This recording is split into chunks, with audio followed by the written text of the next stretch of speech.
Hello there and welcome to this lap guide on Portimao in iRacing in the Porsche Cup. It's 2025 Season 3, Week 11 now. We are close to the end and we did a beautiful 145.732 here, which is a pretty decent lap. But first, we're gonna look into the conditions, of course. And as you can see, we changed the conditions to the Imperial system here because this seems to be closer to the temperatures during the week, and we try it out now. So this is what we used for the session, and this is what the sector times are looking like. You can see, like, in this lap I nailed every sector I could there, and that was a pretty decent lap.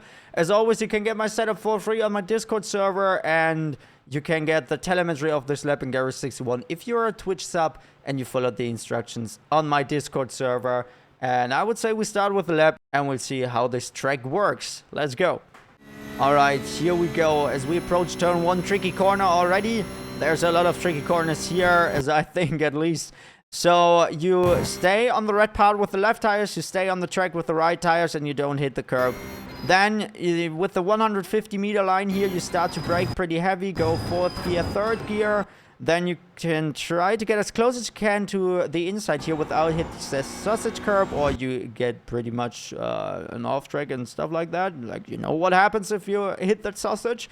Then you can go to the outside here, 4th gear again, then to the inside again, and close to the curb here on the left side, you start to brake again. 1st gear for this corner. Keep the trail braking, get it as close as you can to the inside, get on the throttle again, build it up here.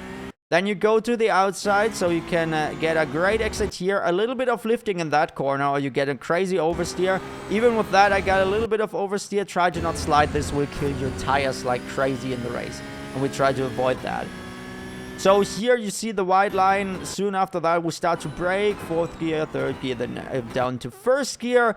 And we keep the trail braking. We go early on the throttle again. We use everything we can here. This is not an off track. And get completely onto that curb. Then we go 4th gear. As soon as we hit the curb here, we step a little bit on the brakes, like 20%. Get as close as you can to this curb. Step on the throttle again as you hit this curb. Then you go back down to the brakes, 30%, like to 40, something like that. 2nd gear, you try to get as close as you can to the inside here again. And early throttle again, because you need a great exit for this. Since this is a full throttle part here right now. Pretty much easy done.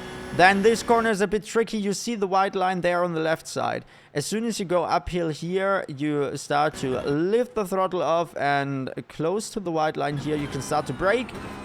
Then you keep it kind of in the middle of the track. You can try to get a little bit more to the left to get a better exit. Then you try to get as close as you can to the sausage curb again. As you can see, we try most of the time to get as close as we can to these sausage curbs. Build up the throttle again, or you get oversteer like me here. Then you go full throttle here and close to this curb. Yes, I had a little oversteer. That should not happen though. You start to brake there. And you keep on the trail braking. 2nd gear. This is a 2nd gear corner here, not a 1st gear. Then you go to the outside, back to the left side, because next corner is pretty tough. 2nd gear again, a lot of trail braking again. Hit the throttle, get out of this corner pretty clean. There's an easy oversteer as well, so build up the throttle again. Then you can go completely to the left side here. And as soon as you approach this white part there, you start to turn in. You lift the throttle. You can try to short shift into 5th gear. I use 4th gear now. But maybe we change that during the week. And as soon as it goes downhill again, you start to hit the throttle again. Try to not understeer. If you understeer, it's not that bad. You just get an off track, so safety rating will probably die here. Then you can use all of this curve, of course. And that's basically it. That's how you do a 145.732. And I hope this helped you a lot. And I hope I'm going to see you on track this week. I'm really excited to see how many fights we can see here in the Porsche Cup and where we can fight in the Porsche Cup on this track. And I also want to see how much carnage there's going to be. So let's see what this is. And yeah, I'm going to see you in the streams again. Have a great one. Adios.